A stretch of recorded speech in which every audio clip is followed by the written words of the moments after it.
തദ്ദേശ തെരഞ്ഞെടുപ്പിൽ തിരുവനന്തപുരം കോർപ്പറേഷനിലേക്കുള്ള LDF സ്ഥാനാർത്ഥികളെ പ്രഖ്യാപിച്ചു. 70 സീറ്റിൽ CPM-ഉം 17 സീറ്റിൽ CPI-യും മത്സരിക്കും.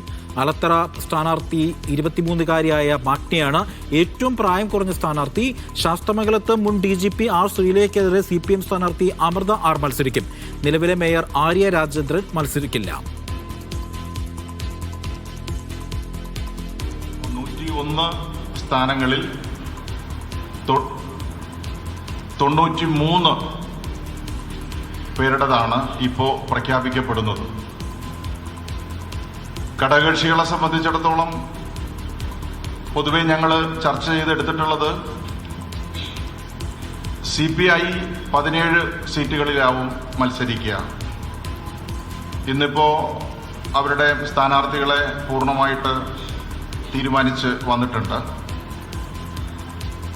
ജനതാദൾ വിവരങ്ങൾ നൽകാനായി RB സനൂപ്, ഇതിൽ ഏറ്റവും എടുത്തു പറയേണ്ടത് ആര്യ രാജേന്ദ്രൻ, നിലവിലെ മേയർ ആര്യ രാജേന്ദ്രൻ മത്സരിക്കുന്നില്ല.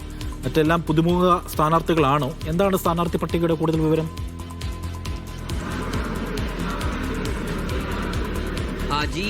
മുടവൻ മുകളിൽ കഴിഞ്ഞ തവണ മത്സരിച്ചത് മേയറായിരുന്ന ആര്യ രാജേന്ദ്രനാണ്. പക്ഷേ ഇത്തവണ മത്സരിക്കുന്നത് CPM സ്ഥാനാർത്ഥിയായിട്ടുള്ള V.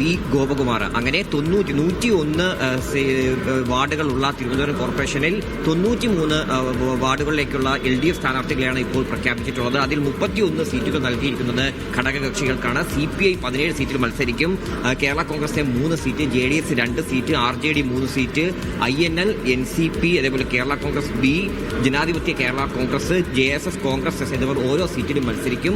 8 സീറ്റുകളുടെ സ്ഥാനാർത്ഥികളെ പ്രഖ്യാപിച്ചിട്ടില്ല. അതിൽ തർക്കം നിലനിൽക്കുകയാണെന്നാണ് CPM ജില്ലാ സെക്രട്ടറി V. ജോയ് വ്യക്തമാക്കിയിട്ടുള്ളത്. പക്ഷേ ആ തർക്കങ്ങൾ ഇന്ന് രാത്രിയോടുകൂടി തന്നെ പരിഹരിച്ച് നാളെ ഈ പറയുന്ന ബാക്കിയുള്ള 8 സീറ്റുകൾ കൂടി സ്ഥാനാർത്ഥികളെ പ്രഖ്യാപിക്കുമെന്നാണ് അദ്ദേഹം വ്യക്തമാക്കിയിട്ടുള്ളത്. ജില്ലാ പഞ്ചായത്തിലേക്കുള്ള അംഗങ്ങളെ അതും സ്ഥാനാർത്ഥികളെയും നാളെ പ്രഖ്യാപിക്കുകയും ചെയ്യും.